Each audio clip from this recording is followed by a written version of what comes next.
Also, I want to acknowledge, and I want to acknowledge seriously, that we're in a public and an open conversation. I want it today, and I want today's conversation to be open because I want to hear from the people. I don't want us to move from a spirit of fear and censorship. I don't want us to be hidden from each other and hide our faces. I want us to be seen, because inequity is about invisibility. Equity and humanity is about visibility, making us known, giving us a space where we can openly and transparently have a conversation. There may be, however, people in this space who do not hold righteous intentions or our values. I've decided to keep this space open in spite of them, and I'm ready to respond to any disruption or act of racial terror that might occur. Such individuals will be called out and immediately removed from this space. We will not tolerate violence of any kind. With that said, I want to thank you all for joining this conversation today. And that's the point, right? This session will be a conversation followed by a dialogue. Right now, doing this work isn't easy, and we face attacks for caring about our babies from all sides. But this care takes precedence, right? And you have not been deterred in that work and that care, and you have raised questions, the right ones. What do we do in this moment, right now, under vicious state, federal, political assaults against confronting the issues that confront our children? So I thank you.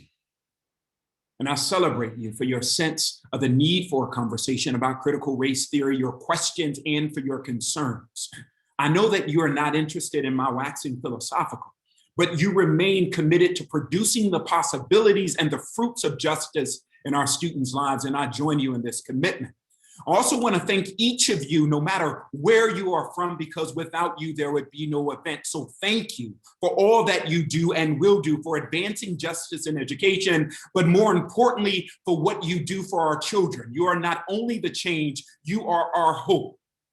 Again, I'm David E. Kirkland, professor of urban education at New York University and executive director of the NYU Metro Center. My pronouns are he, him, and his, and I do want to acknowledge that I'm sitting on the unceded lands of the Lenape people. Before I open the conversation up today, I want to provide a working definition of CRT, especially for those unfamiliar with the idea, and present a case for why I believe a critical race analysis is needed right here, right now. To start, critical race theory is not a theory at all, but rather a series of concepts and ideas developed and debated for the better part of the past half century, with aspirations of explaining the enduring, shape-shifting, and complex behaviors of race and racism in the United States. It both explains and demystifies the construct of race and its centrality to the unique and peculiar project of a country founded on the extravagant exploitation of other people's lands and labor. The theories, concepts, and ideas which first grew out of legal studies help scholars and other individuals seeking to understand the consequences of the US origin story, as deeply rooted in race as it is, begin to pin down how racism and racial disparities are complex, changing, and often possess subtle social and institutional dynamics. Thank you, Paloma. It is not thought. Feedback, can we mute? Thank you. It is not taught in K-12 public schools, but given the misinformation about it, it probably should be. For me, though, critical race theory is not just a set of ideas, and I want to make this point clear. It is a framework. It is a way of seeing the world that sits in contradistinction to the dominant hegemonic gaze. It is a fundamental adjustment of how we should look at the world and see the realities that a focused lens on structural inequities might present. As much as it offers ideas, critical race theories offers us evidence and empirical direction, a lens to both see and question the world that we live in, right? We need to go beyond data-driven decisions to right data, to make righteous decisions, because what are decisions based on the wrong or biased data? This intense new look into the evidence from a perspective that refuses to position vulnerable people as the problem allows for a counter story, both of how the story gets explained and about how racism gets resolved. The idea here is that no one can solve a problem that we do not or do not want to understand. In the past year or so, we've learned this. As the skeleton and flesh of our racial realities have become clear with the social crisis reignited last year by the murders of Breonna Taylor, Ahmaud Arbery, George Floyd, among a string of other horrific events. As some of you know, I've been blessed to partner with communities and schools joining the fight to advance equity in education and beyond it. And though we fight to advance equity in education, which is a principle of fairness based on the recognition that all of our students are different and come to their education with different needs, we also fight to end the systemic tide of racism and white supremacy that makes advancing equity in education and beyond it impossible. This is the conversation that critical race theory moves us to have. That as our boots beat the ground to pay homage to the blood spilled from the violence of systemic racial oppression, how might we best serve our children by standing in resistance to systems, ideological and otherwise, hewn from the bedrock of bigotry? Because in education, vulnerable children are suffering.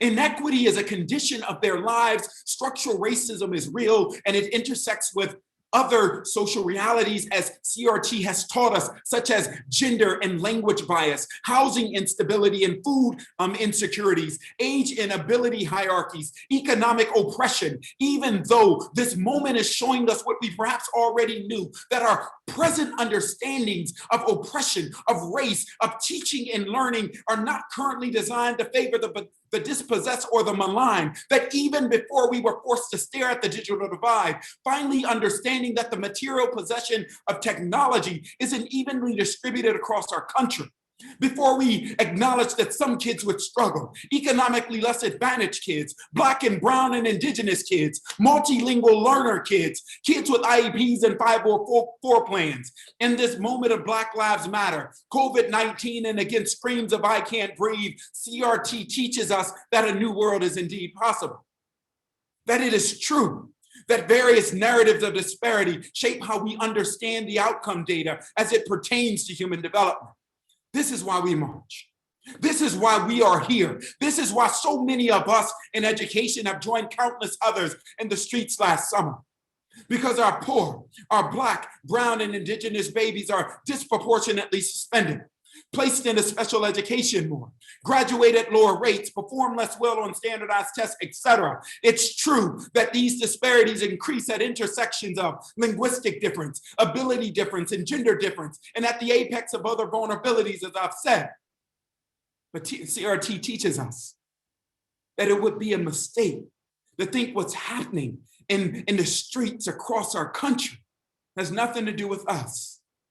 Because before Derek Chauvin dug his knee into George Floyd's neck, a teacher in the South Bronx stood on the back of a young Black boy so that he could know what slavery felt like. And though we might want to argue that in education we have not fired one shot that claimed innocent life, we can no longer deny the many ways in which we've helped load the guns.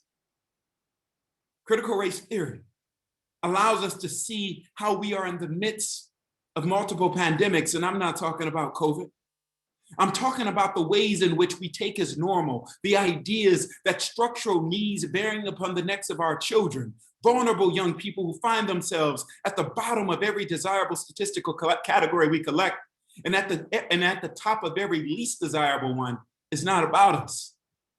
How do we change the narrative and collectively compose the counter narrative? That's what CRT is about. So I have some questions for us today. What's wrong with teaching critical race theory? What's wrong with critical race theory? And why are we running away from it when I believe we should be running toward it? I want to hear from you. I want to hear your truths. I want to understand your struggles and the other things that have made this blistering turn in our history happen. What are your concerns? What are your questions? Before we open up the conversation, I'd like to share a few community agreements. One, please agree that as a community, we'll listen to each other with respect. We'll struggle together. We will participate. We'll push our growing edges and consider what's in it for ourselves, our families, our communities, but also the babies that we're committed to. We'll stay engaged. We will expect to experience some discomfort. We'll speak our truths, which means we'll keep it real. And we'll keep this confidential. And we'll try not to take it personally, because we'll be discussing elephants in the room. Our society has disproportionately negative impacts on particular people, such as women, Black, Indigenous, people of color, people who are socioeconomically less advantaged, people identify as LGBTQIA, people with disabilities, and the list goes on. As we converse, I want you to keep in mind 3 questions. The first question is rather personal. It is, what can I do? What can I do? What can I as an individual do in order to shift society toward its greater angels, toward equity and justice? The second question is a structural question. What can I do? What can I do? What can I do within the parameters of a system, of society, the structures that I work in order to push the world closer to equity and toward justice? And the third question is about strategies. What can I do? What can I do? What strategies are available in order for me to push the world closer to equity and towards justice? 3 questions. What can I do? What can I do? What can I do? Personally, structurally, and strategically. What's available to me? Now, with that said, let's hear from you. I'm going to open the conversation up. When you talk, please unmute yourself. Express what you need to. If you have questions, we as a community will answer. If you have concerns, we as a community will hold you up. If you have thoughts, we as a community will learn with you. What are your thoughts, your questions, your concerns? The dialogue is now open. Please feel free to share.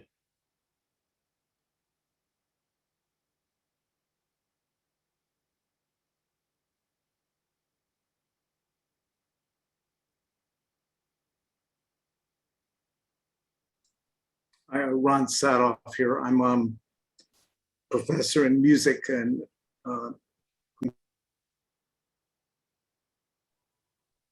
Ron, I think you got muted. If you can unmute yourself, apologies. Hi, Ron Sadoff. I'm a professor in music, in composing music for media, film, television, etc. And it's always been struck me something very interesting, that very rarely has faculty members ever been asked, what has their experience been in oppression? What oppression have they experienced? I've actually been asked it once in maybe 30 years, but I think it's important because there's I know it's somewhat sarcastic to say that there's a great deal of professors of white privilege here that may have not been in an environment where oppression was something they may have witnessed it, but not certainly personally. But I think it's a much different perspective when one has experienced that in a personal way, as opposed to seeing it from outside as.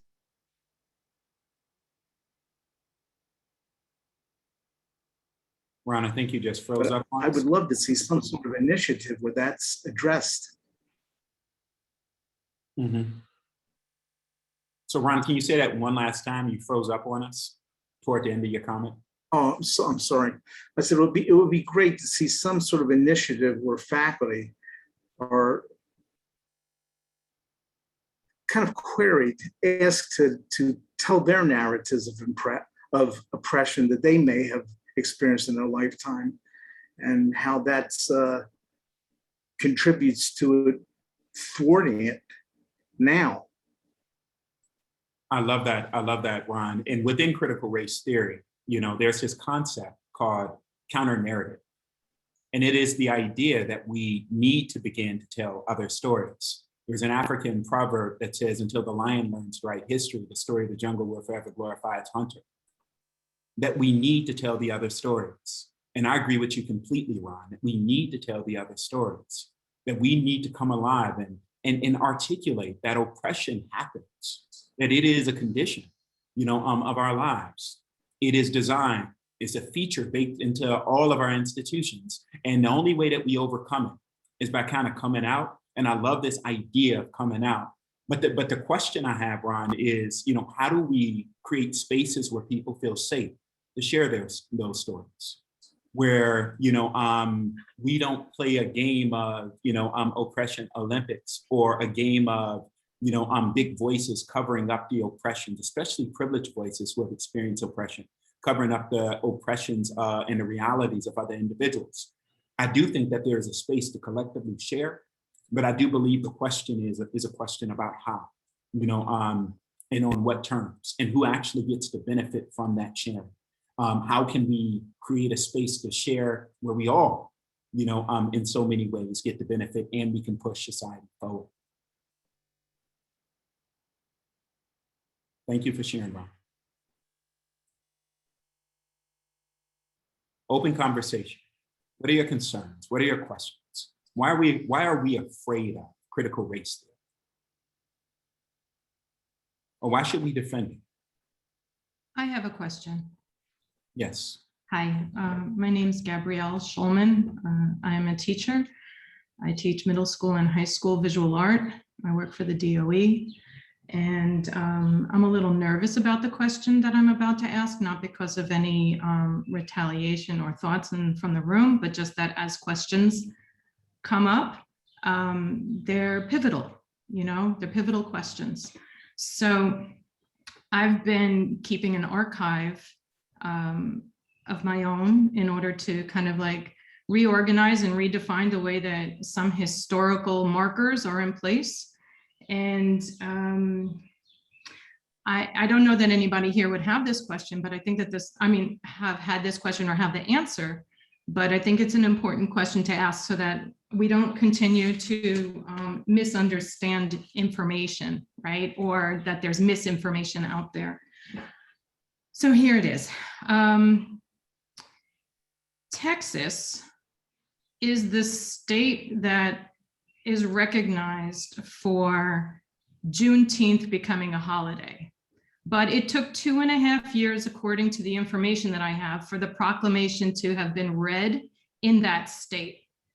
And I'm wondering what might have been in place that Texas, and I'm not saying that this is true, but I have this feeling that there may have been political delays in having a proclamation like that be read within the state. And I'm curious to know if there's anything that we can find that would give evidence to that. Not because I'm looking to make some sort of big deal out of it, but I just don't want to take some of these things as hearsay, because I think that it's a really important holiday that we have. I mean, I just like the fact that it is federal is just so important to me and so many people that I engage with. So does anybody know, do you know, Dr. Kirkland, like, were there anything, like, is there any evidence from conversations, things that were written, letters to people that show that there was any kind of like hesitance on Texas's part to have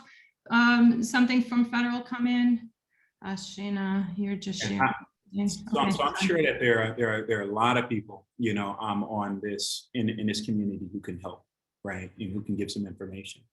My best understanding of Juneteenth June 19th, 1865 is the day when enslaved Africans in Galveston, Texas, learned that they were liberated, and that the Civil War had ended.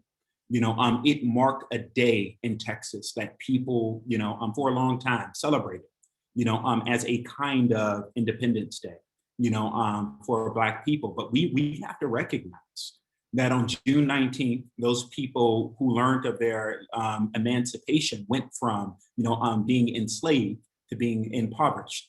And that is the reality of the continuing redesigning history of racism in the United States. And if we think about it truly, the first kind of, like commitment toward, moving away from the system of, human subjugation that we call enslavement, came with the Emancipation Proclamation, and that happened December 1862, January, 1863, that Abraham Lincoln, put into order. Juneteenth becomes the second thing, that we mark as a kind of, liberation or emancipation for enslaved Africans in this country.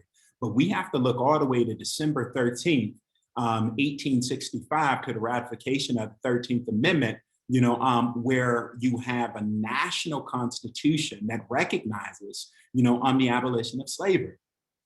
And after 1865, or on December 13th, 1865, we know what happens. We know that Reconstruction was incomplete. By 1877, Reconstruction begins to end.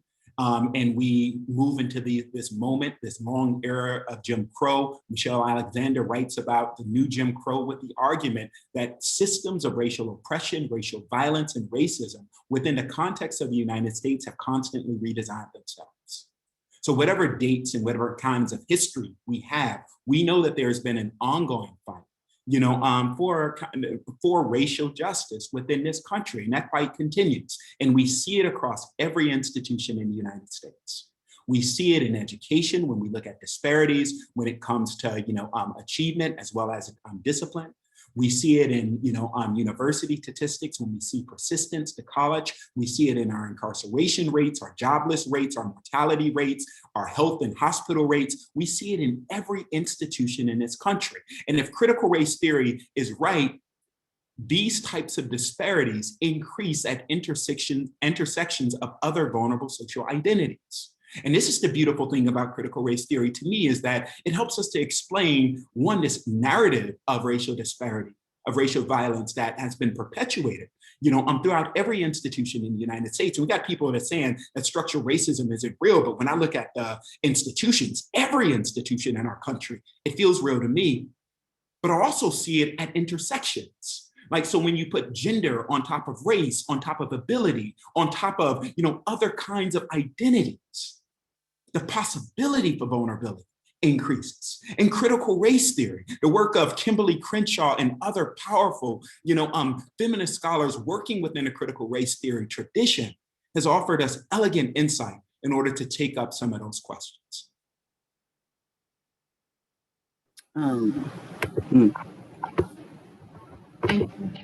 Oh, hi. My name is Robin Glassberg, and I'm a professor at City College, and I've taught multicultural theory at Touro and, the cultural continuum. And, I'm on the ground in classrooms observing teachers while also teaching them. And I've been a teacher for 5 years as well, 10 years. And I really feel as though principals don't allow for conversations to happen, or teachers get nervous. And I think the work within classrooms and within schools, there really has to be more allowance for these kinds of conversations, this kind of social emotional curriculum, interdisciplinary curriculum, and, identifying misconceptions from students in the community to misconception of different cultures of the teacher. So, for me, it's really important to kind of allow what I do. I try to make my teachers understand that you have to look at where they're coming from, and in whatever community, but we're talking specifically about race. And you have to understand and be empathetic, but also express who you are in that moment. And I think it's really a personal issue, but teachers have to somehow compartmentalize and think about the child and meet them where they are and raise them to where they should be and could be and will be for the future. So I just wanted to say that, and you inspired me. Thank you so much, Robin. I want to put your question out there, right? Robin's question is about, we teachers, we in education, we want to do this. And what is this? We want to confront race. We understand the messy consequences of it. But so often, our leaders are afraid, and I guess there are two questions. Why are we afraid? And the second question is, how do we overcome that fear in ways that bring people along with us? I mean, I'm Dr. Johnson. I'm actually a principal in the South Bronx. And one of the things, so I think I'm like, oh, I'm not one of those scared principals, right? But I serve on my superintendent's district equity team. And there's a mixed bunch of principals who some are white, some are Black, some are Latinx.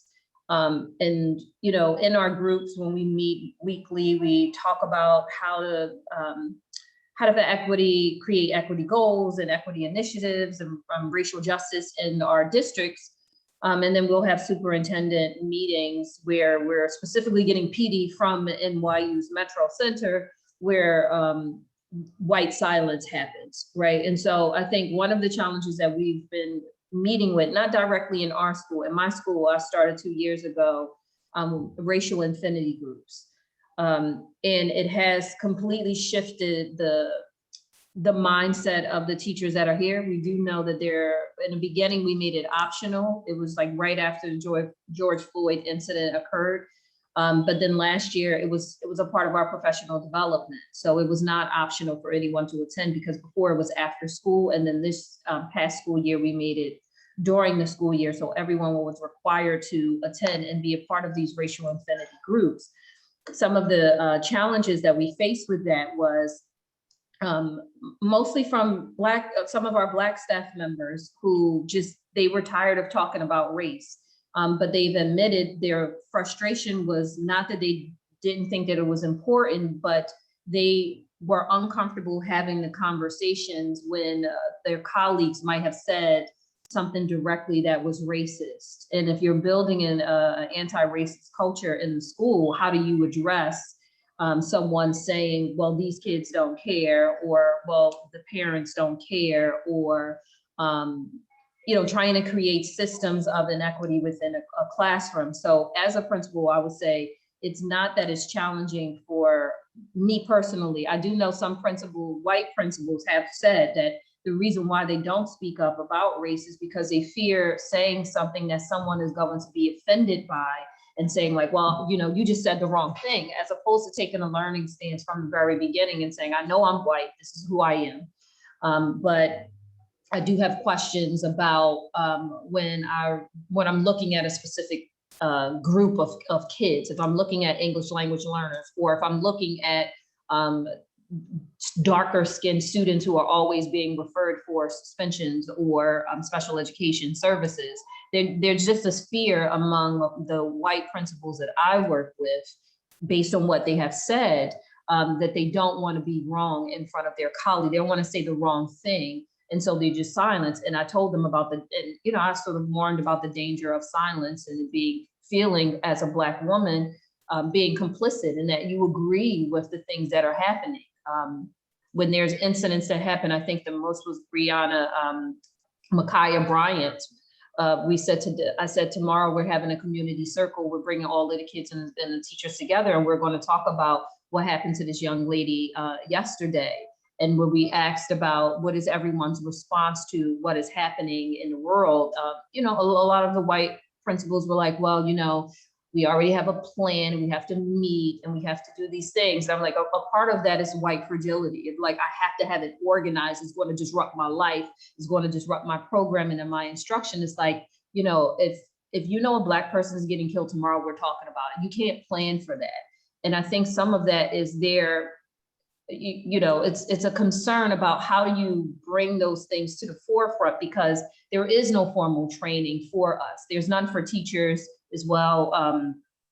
A part of my research was around that, and really about non-traditional teachers being trained and their lack of cultural responsiveness in the schools that they're teaching. They're coming into schools in the Bronx and in Brooklyn that are predominantly students of color, but they're not being taught to be culturally responsive. And so their challenge and our challenge is now to then go and teach them how to do that in a way that I think other principals have a challenge with, especially if they're not a person of color. So I don't know if that answers your question, Dr. Kirkland, but it's a challenge for all of us as principals, Black, white, and brown.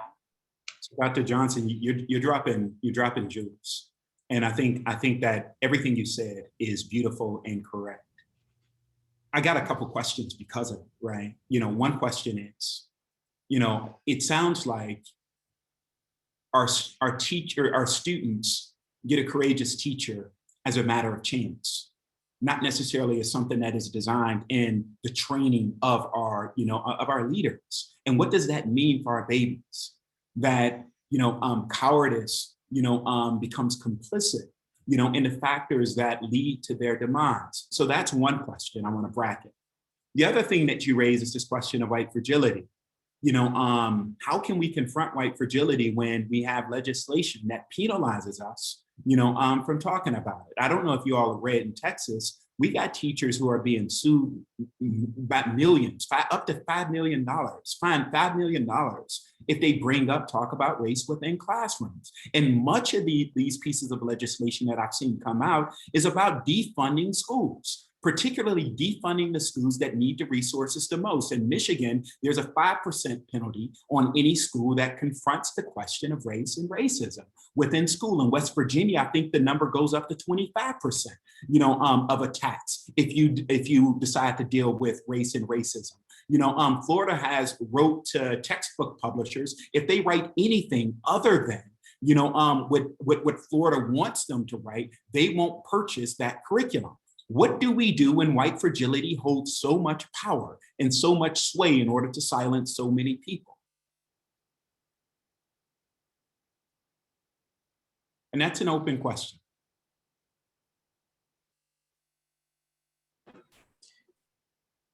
Hi, Dr. Kirkland, and everyone else present. That question really has been in my mind heavy about what do we do about basically the capitalistic impact, right, of white supremacy and how it veils our work or veils the mischief.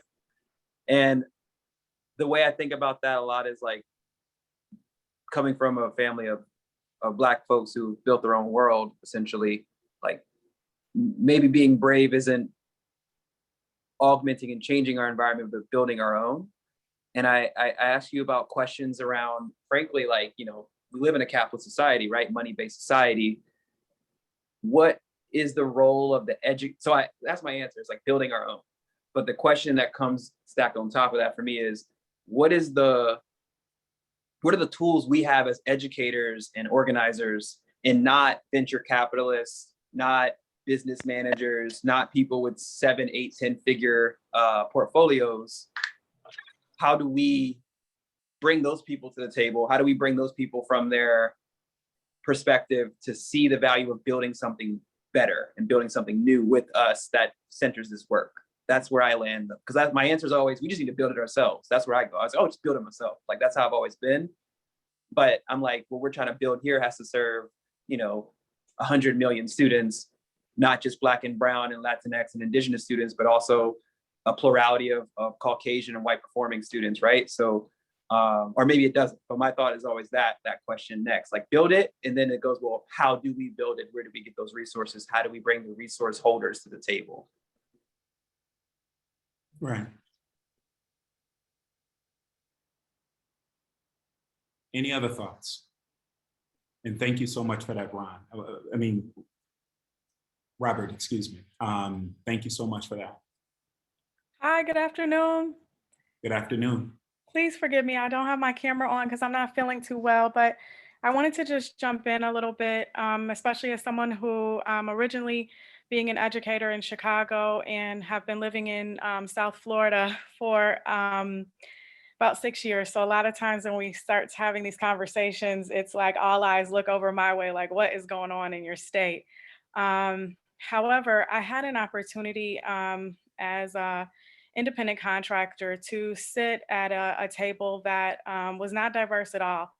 And in fact, it was an opportunity for me to engage in a conversation about CRT and really push people's understanding. And what I'm finding is that there's a lot of media coverage about critical race theory and really a lot of misunderstanding. And so my push was for people, specifically white people, to really take more initiative to gain a better understanding. And so I know that, you know, that's what the conversations like this are about. But what I found is that in pushing, I really was able to open up a door for a conversation that possibly would have never happened. And it's been kind of a back and forth where I'm sharing resources and information. And this is a company, a billion-dollar company, predominantly white. And they have really invested a lot of time just because of the conversation, because of my push, because of my insistence that ignorance is not the place to land.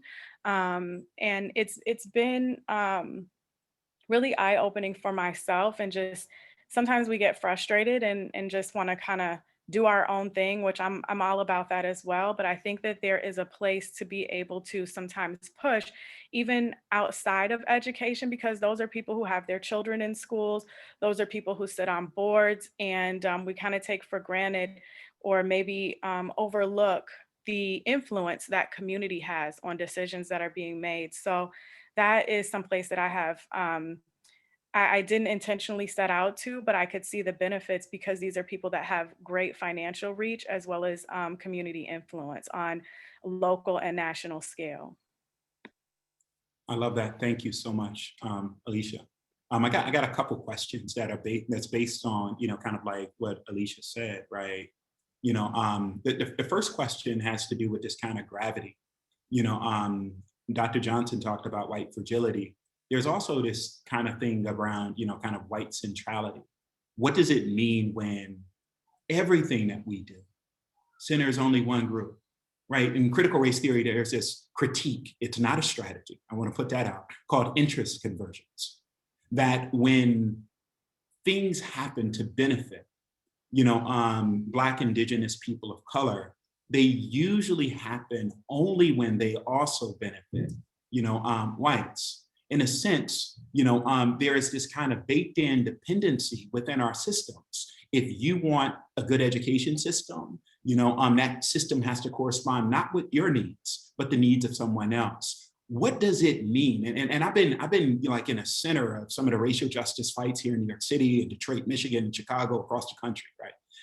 What does it mean when you can only be heard when the language, when your cries are translated into a language that's not yours, right? What does it mean when, you know, like here in New York City, the fight around, you know, integration, you know, constantly moves away from the 70, 85% of the students who attend New York City public schools to the 15% of the students who don't. What does it mean when you are never central to the focus and everyone refuses for, you know, some subjective fear to focus on, you know, you and your concern? So that's one question, right? What does that white centrality, you know, or the marginalization of, you know, our students of color, our students who depend on us, what does that mean, you know, in this conversation? The other piece is a question about community. I've long believed that communities hold solutions, that those who are closest to the problem are closest to the solution. But I'm watching the critical race theory thing play out, and I'm watching organized parents rail against, good intentioned solutions. Our communities Kendi would argue that we need policy solutions, beyond just community solutions. And I believe in communities like the rest of them, but also understand that community isn't politically innocent or politically neutral. So I'm dealing with those kind of concepts around this conversation, right? Do we wait on the community when we understand that the community is not a monolith and it's not politically innocent? And this other thing around, kind of like white centrality, the idea that there's a voice that's bigger than mine that will always be heard, always justified, before mine is.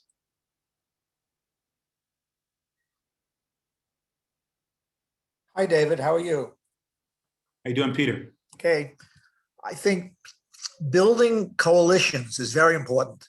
If you want to bring about change, you have to bring together teacher unions, like-minded electeds, churches. We have to build a movement, and that requires a lot of effort on a lot of people's parts, because change is all about coalition building. And I think as individuals, we can make small amount of changes, but as organizations with political power, we can make changes. So the real question is, how do we build coalitions that are going to be effective in the political arena? I love that, Peter. I love that. Jolene has her hand up. Jolene Mason. Hi, good afternoon, everyone. Sorry, also technical difficulties, no camera. So I'm here in Minnesota. I work for a Promise neighborhood, but I work out of an elementary school. The elementary school is predominantly African-American students. I'd say about maybe over 90% African-American students. But as we all know, typically the staff is not reflective of that. So most of the teachers are white females. After the George Floyd murder, there was an emotional response, of course, to that. And therefore, as a result of that, the school staff, we started some of these healing circles and transparency things that you could just be honest with your feelings, right? Well, then after the verdict was read, months later now, in some of these same circles, teachers, and they felt safe enough to expose this, but they were saying that a lot of their family members didn't agree with the verdict, and they weren't, it just left the Black staff, myself included, feeling like, okay, so then it makes you wonder, okay, you showed this one face at school, like you're all for, racial, or I should say against racial injustices and things like that. But then it makes you wonder, what is your life like at home? How are you living at home? It's like when I drive through predominantly white neighborhoods and I see all these Black Lives Matter signs on the lawns, it's like, do you really feel that? I mean, is that your truth, or is it just a sign on the floor? Because part of the critical race theory, I mean, if you're going to have those signs saying that Black Lives Matter on your lawn, where's that coming from? I mean, do you really honestly feel that way when it comes down to, I guess I could say, critical race theory? Here in Minnesota, it has not been really pushed in terms of a part of the curriculum at school, but now, as we go back to school, there's just this level of distrust between the white staff, well, I guess I should say the Black staff, because in exposing that family members didn't agree with the verdict, it's like, who couldn't agree with that verdict? You know what I mean? That man murdered that man, George Floyd. But then it makes you wonder, is this a two-faced person that I'm dealing with? You know what I mean? How do you live your white life when you're not in this school with mostly brown children? It's something I'm struggling with right now.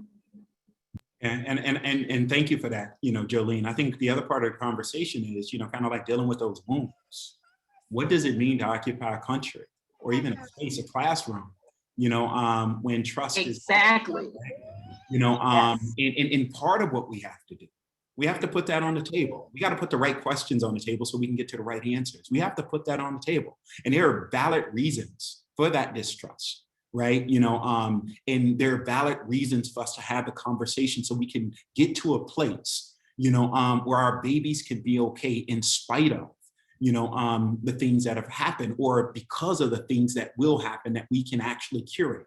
But the thing that we know is that we can't curate that if we don't have, permission, to actually look at and examine some of the racial realities that are out there. Karen, you have your hand up. Hello, everyone. I just wanted to talk a little bit about change happening at different levels of system. So we have to understand which level of system that we want to make that change, whether it's individual, interpersonal, group, organizational, community. And so one of the things that we've been working with is how can we make change at the state level? As you know, that the tide of education is connected to whoever the governor is, and then also whatever political affiliation that governor is with. And also, it also has to do, of course, with the legislation. So one of the things we've been working with in Pennsylvania, only 4% of Pennsylvania's teachers are teachers of color. And that means, and they're about 40% of students of color. So they've been working on diversifying the educator workforce. But one of the things that needs to happen is they're working on culturally relevant sustaining education and trying to get those we created some culturally relevant and sustaining education competencies, and they're working on trying to get those into policy, into law. So as we think about how do we work at different levels of systems, one of some of the things that we can do to have things go into policy or to have things go into law. And policies can happen at all levels of system, whether it be at the school level, the district level, the state level, and even talking about community. I love that. I love that. And even at the classroom level, Yes, policies. yes. And I think the other thing that, Karen, you said is that, this is a political fight. We have to understand at the same time, we have 26 plus states, as well as the federal government. Senator Ted Cruz about a month ago introduced legislation to ban critical race theory and the teaching of critical race theory in school and in the military. And a group of Republican legislators from the U.S. House of Representatives have announced, 2 pieces of legislation. Both come with, funding penalties. Talk about defunding something. They want to defund the movement, defund change. We have to understand that there's a political reality here that 48 or at least many of the states, I don't have the number in front of me, that have proposed legislation banning critical race theory are also banning legislation to limit or eliminate the right to vote for some people. Yes, And yes. so we have to stare at that reality that this is a political fight. And part of that political fight is about winning local control of school boards, local control of other things that matter in order to gin up state control, in order to get federal control, in order to shift, society in a direction, of a minority, to be honest, And so I guess the other part of the conversation is a type of a critical awareness, a critical awareness to some of the things that are happening. Richard, I saw your hand up, and then we'll go to Loris. First, I want to thank everybody for their participation and both honesty and with grappling with this issue.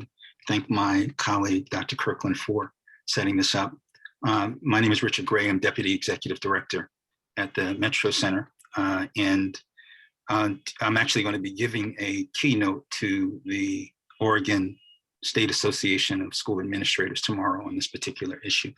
And part of what I always ground this in, I guess because I'm a history major, is looking at putting the attack on the defensive. Right now, they have sort of grabbed a ground that is based on a narrative that is a false narrative. And I think it's false in part because we have seen this attack historically. If you haven't read the book, May We Forever Stand by Imani Perry, it talks about the history of the Black National Anthem. She describes in it people going after Carter G. Woodson in documenting the history of Black folks with a specific language that sounds eerily what we're hearing in CRT. This idea that they're raising grievances, right? Slights, right? Hypersensitivity. And the fact, and I think it goes to the point that was made about the political nature of schools, the fact that this was being communicated to young people is always the critical notion. This idea that you are reestablishing what culture is from the traditional and including your voices in it. And that's always been challenged. When I first started doing this work 33 years ago, it was around the Afrocentric schools in Detroit, the Ujima Institute here in New York City, multicultural and Afrocentric education that was happening in Cincinnati and other places. And so what we see is historically at key points where folks in sort of a traditional setting see the culture shifting, they come up with these attacks. And that doesn't mean that the attack isn't real. It just means that it's in a phantom form. And so for us, we have to shift the conversation about what they're describing it to be. And I think Dr. Kirkland is talking about that, to saying, what are we actually teaching, right? You might still disagree with that, but then we can have that fight on what we're actually doing, not on what you're describing that we're doing that's a false narrative, right? It goes from being an away game to being a home game, right? What's happening in schools. The last thing is I had the privilege of actually going in classrooms in Salem, Oregon as a part of discussing safety. They had just gotten rid of their school safety officers, their police, and they wanted to have a conversation about safety. And to a person, students in this school, and I have to say that I probably doubled the Black population in Salem when I went there, because it's largely white. There's a significant Latinx community in Pacific Islander. But to a person, the students say, we want educators that can help us grapple with this issue of race. We've seen what's going in the real world, and we need people that are educated. And what they said about the fear, and this goes to my last point about the fear, they say that the fear doesn't come from a lot of the educators not wanting to do it. The fear comes from two things: the people who don't know how to do it, having a place to be able to have the professional development to know how to have these conversations around race, that they know there's a discipline and practice to that, and that they haven't been exposed to. The second is the teachers who do know how to do it fear that there's going to be ramifications and there's not going to be protection for them from the district, right? And so part of our attack has to be to create that space where we actually center the voices of what's happening in schools. And we'll still have a battle, but at least we'll be having a conversation about what's really going on in classrooms that's as difficult, but at least it's real. And it's with what we're actually doing. And I think that's a fight that we're winning, which is why they're trying to create this dynamic around CRT that forces us to fight a false narrative about what CRT actually is and what is actually happening in our classrooms. Yeah, I love that, Richard. Two counterpoints, Richard, I want to uplift. And, I don't mean to be pejorative by, kind of reiterating what you're saying. I just want our 200 or close to 200 people in the room, to kind of like sit with, some of what you said. One is that this isn't new.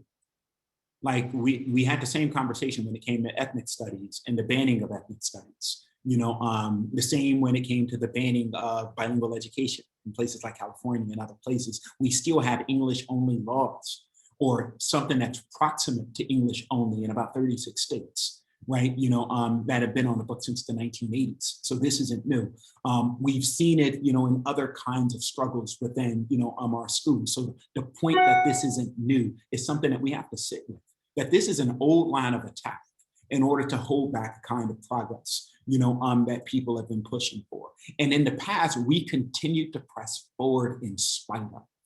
Right, and so that's part of the argument today is how do we continue to press forward in spite of, and I think Richard gives us some ideas. Let's make this a home game. Let's not, make it an away game, right? Let's change the terms of the conversation. The other thing that Richard is saying is that they're lying, right? What they call critical race theory isn't critical race theory. And we need to understand what it is and why it is and why that conversation has emerged. Part of what some states have called critical race theory are things like social and emotional learning, where we know that social and emotional learning are prerequisite to our young people having healthy learning environments. They've called culturally responsive sustaining education critical race theory. The idea, if you have an education and design and organize education, teaching, and curriculum that is responsive to the needs of students and sustains them, that there's something wrong with that, right? They're calling, critical race theory things like restorative practice, searching for alternatives to kicking our students out of school, right? So we have to kind of like understand what they're calling critical race theory, because when we begin to pull the rug off what they call CRT, isn't CRT. And the things that they seek to demonize are the exact things that we need in order to leverage as solutions so that our babies can make it. So thank you again for that, Richard. I want to go to, Loris Rice Steen. You're on mute. Thank you for the reminder, and thank you for hosting this. I'm having a whole host of different thoughts and agree about the policy issue and about teacher training and everything. But earlier there was something in the chat and sort of discussion around how do we engage in these conversations, particularly with people that are disagreeing with us, because it gets very heated and emotional, and it can be hard for people to actually engage and talk to each other. And so I just wanted to share, I'm an educator and also a social worker, and part of what I teach is a social justice and liberation-based practice course for first-year social workers. And one of the frameworks that we teach is from Janet Finn called Just Practice, and it talks about meaning, context, history, power, and possibility.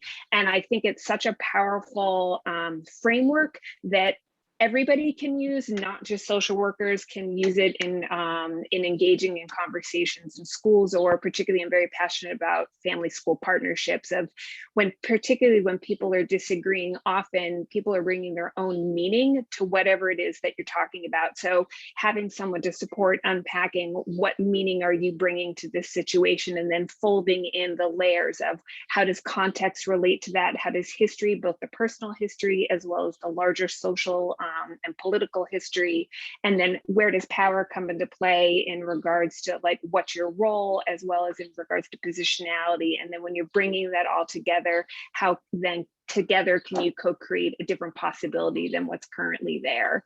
And so you had asked before, like what strategies could we potentially use? And I saw in the chat a lot of conversation of like, so how do I have these conversations? So I just really offer people to look at that framework, because I think, obviously it takes time to learn it, but I think it can provide just a really great place to sit in of how do you engage in this. And then the other thing that I just offer that I always tell my students, because there's lots of discussion also in the chat of this stuff is really uncomfortable. I tell my students that part of the work is is learning to be comfortable with being uncomfortable. And that goes for all of us. And I tell them that it's lifelong work and we're never done.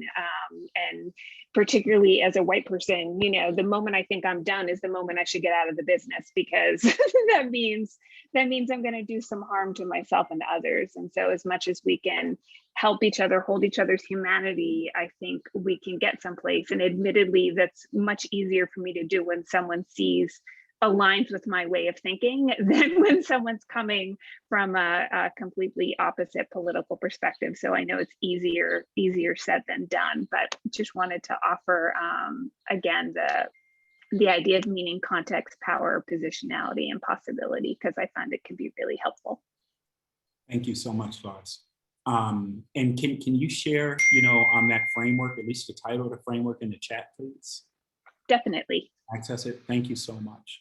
And thank you for the comment around comfort, right? For some people, having this conversation, is uncomfortable, but for others, not having a conversation is far worse than uncomfortable, and that puts me in perspective when I think about, that the only, kind of like price of the conversation for you is discomfort, but the price of not having the conversation for so many of our babies, it's going to be life and death, right?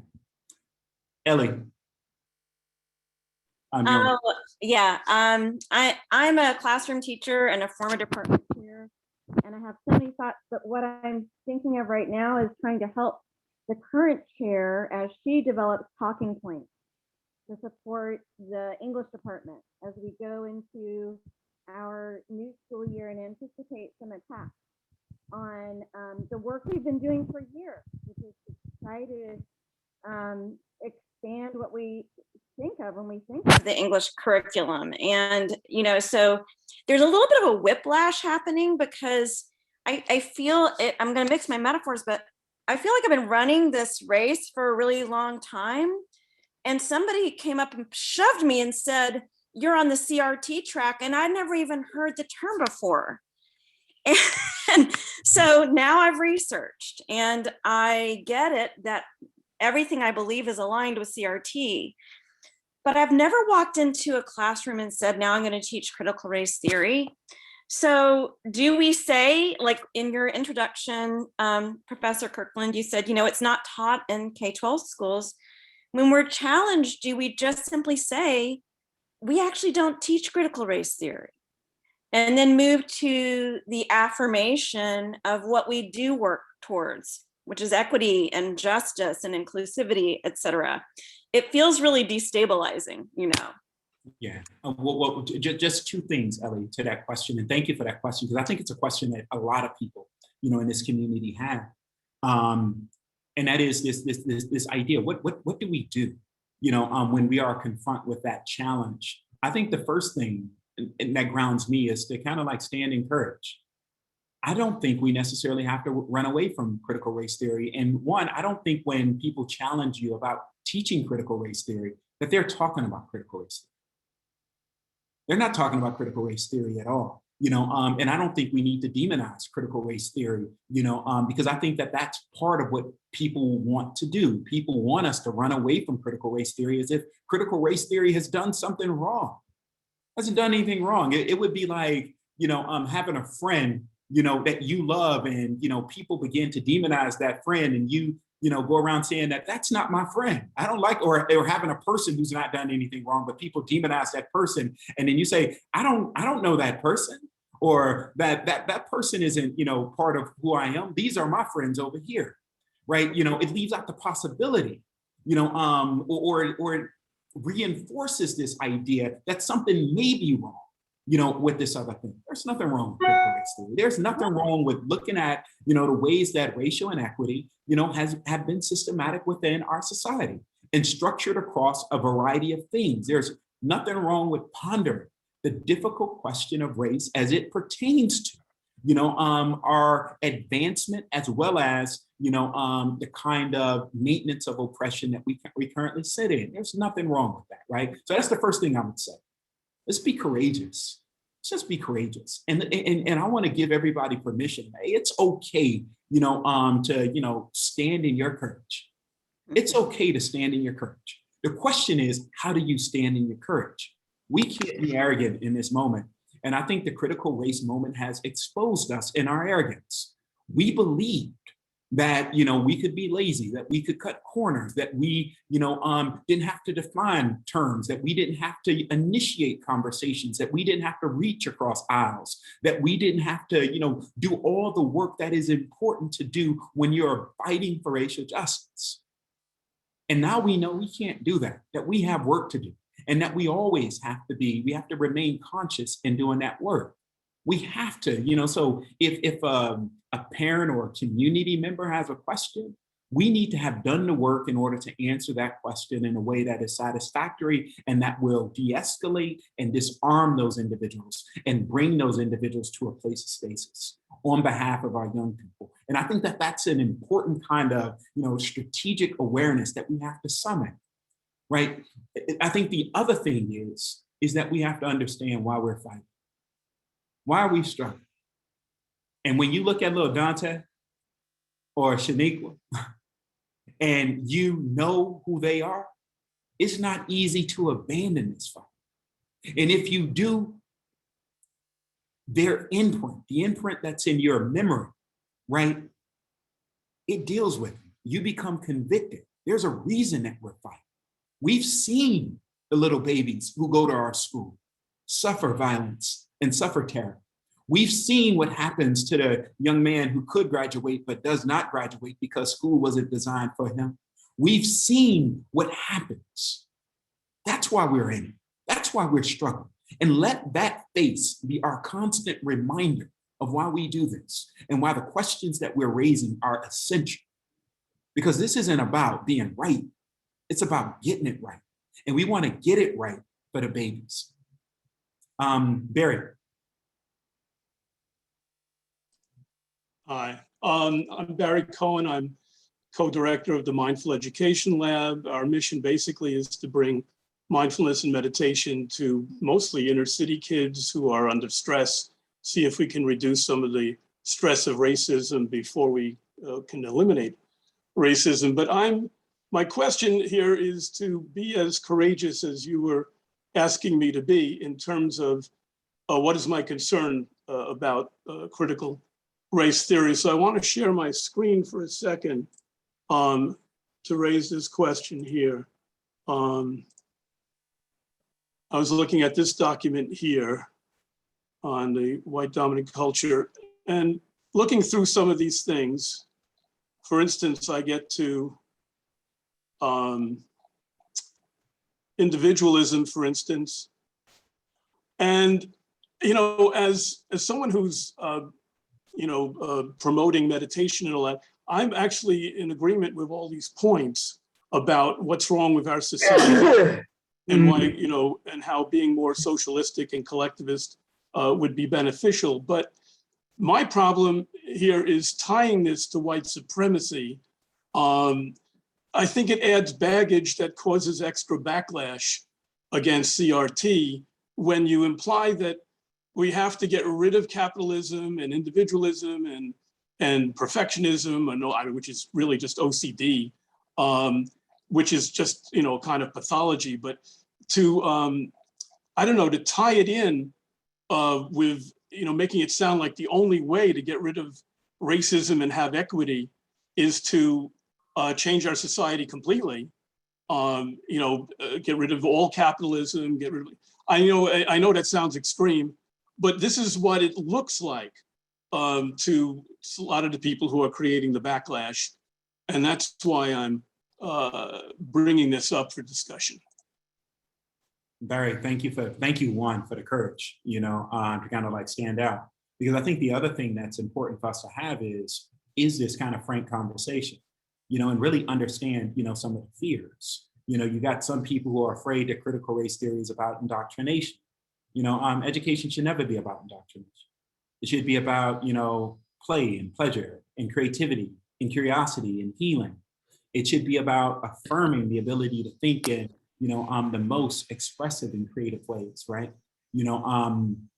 In helping individuals, become thought leaders in their own lives. And I think that's what critical race theory is. Critical race theory has opened up a space for us to have those conversations. The same conversation that you're having right now, Barry, with us, and to, go point counterpoint, right? So when we think about white supremacy culture, are we talking about white people?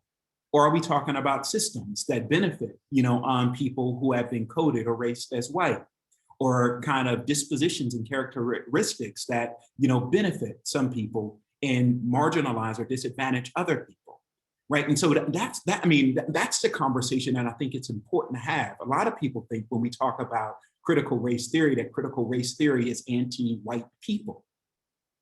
And I would say that critical race theory is anything but anti-white people. It's anti-systems of oppression.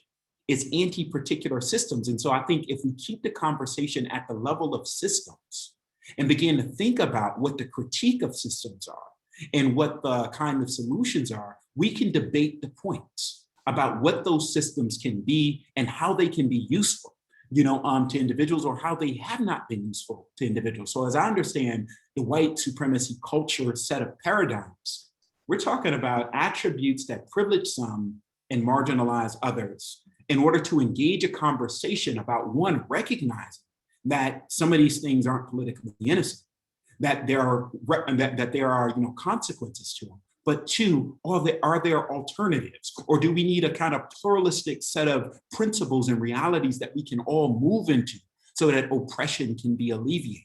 It's about the conversation, not about demonizing people, but about questioning systems, ideas, characteristics, and concepts that may privilege and that might marginalize. And I think that's the space that we want to kind of like live in and exist in. I see some other hands. And thank you for the thumbs up, Barry. Marguerite? Hi, everybody. I teach in New York City Public School. I'm a librarian in Long Island City. I was thinking about just the terminology of critical race theory and how individuals have kind of hijacked that. Not that it's not a concept that's studied in, academic realms and, has historical, just historical roots but I wonder if we ourselves are playing into the hands of those, right-wing conservatives that are trying to umbrella all these ideas, like you said, about, sell. And so do we play into their hands by, advocating for critical race theory or just using that terminology, that they have morphed into what they want, people to be afraid of, and so I'm thinking about when we are teaching history, like critical race theory it's history, it's US history, right? It's facts that have happened that have led to this systemic racism that we live in today. And so, I'm just suggesting that when we decide to teach, some of the, the dark truths of our, of our founding fathers and whatever, all the history that I myself have had to teach myself because I did not learn in all my public school and my master's, plus, do we just, frame it as a social justice unit? Like we shouldn't be, naming things this is our critical, race theory unit. And, because that already just shuts people down and leaves us to scrutiny for the mere fact that other people are misinterpreting that terminology. And so I'm just thinking about that. I've been teaching articles from the 1619 Project, umbrella under under history, under US history, under Reconstruction, under, Civil War, under, post World War I experience, narratives from that period. And I just think that we need to frame all of, what we teach kids, the truth, as part of our collective US history, and not play into the, into that whole, hysteria and just attempts to sabotage, educators from teaching the truth. That's all. Thank you so much for that. And I love the way you move to this point of complexity, right? And it goes back to the original conversation, like what is critical race theory? And can we, kind of like really understand it and name it, for what it is? Because the 1619 Project is not critical race theory. The 1619 Project is the 1619 Project. And it deals with, Nikole Hannah-Jones, as well as a list of others, reading of history, through Nicole's lens. And that is that the African presence within this hemisphere, made a difference, and because of the kind of, cognitive dissonance or disruption that presence has meant to the country. It gave us laws like the 13th, 14th, 15th Amendment. It gave us other kind of struggles like the Civil Rights Movement and some other things. And, Nikole Hannah-Jones, she stands on her own. She's not Richard Delgado or, Derek Bell or Kimberly Crenshaw and other people within critical race theory. To lump all of this together, is indeed part of the problem. Ibram Kendi is not a critical race theorist. He does anti-racism work, and anti-racism work is important, but it's not critical race theory. It's not the 1619 Project. Between the World and Me, Ta-Nehisi Coates is not, Kimberly Crenshaw. And this idea of calling all Black people do the same thing, is part of the kind of problem, right? I think that we need that level of sophistication and that level of disaggregation that you pointed out. But the other thing is, we don't need to change the name of critical race theory. We don't need to, when we're doing critical race theory, we need to say we're doing critical race theory because we're doing critical race theory and there's nothing wrong with it. When we're doing the other things, we need to say that we're doing the other things like teaching history, because there's nothing wrong with it. The other part of what you said is like they, in so many ways, have used us like puppets. They know how to push particular buttons. They know how to make us deny, the things that we believe in the most. We'll deny our children if they, begin to call our children particular names. No, I will not deny my family. I will not deny my babies. I will not deny all of these things. I won't, but I will seek to understand all of these things. And I will interrogate. To me, what this moment has done, if anything, I'm glad that they put critical race theory in a national conversation, because guess what? Now we have to do the work to find out what it is. And not only do we have to do the work to find out what it is, in places where people weren't teaching critical race theory in the first place, we might actually summon the courage to begin to teach it and begin to think about it. And imagine, how powerful the world will be when people actually know what these things are and why they are meant and how they can be used in order to invent a better world for all of us. One that we not only deserve, but one that deserves us, to use my colleague Natasha Keeper's, kind of language. Imagine when that happens. So yeah, now you've raised the spectrum. We have to learn what critical race theory is, and we have to learn how to use it. Go ahead, Mike. I just want to clarify. So I'm not suggesting that obviously critical race theory is huge and it's global, and I just worry about other people and their lack of understanding of it, so that it is misconstrued. And then it's like, okay, Donald Trump, he has taken fake news and he has used that term to suggest that everything, actually what is the truth is fake. And so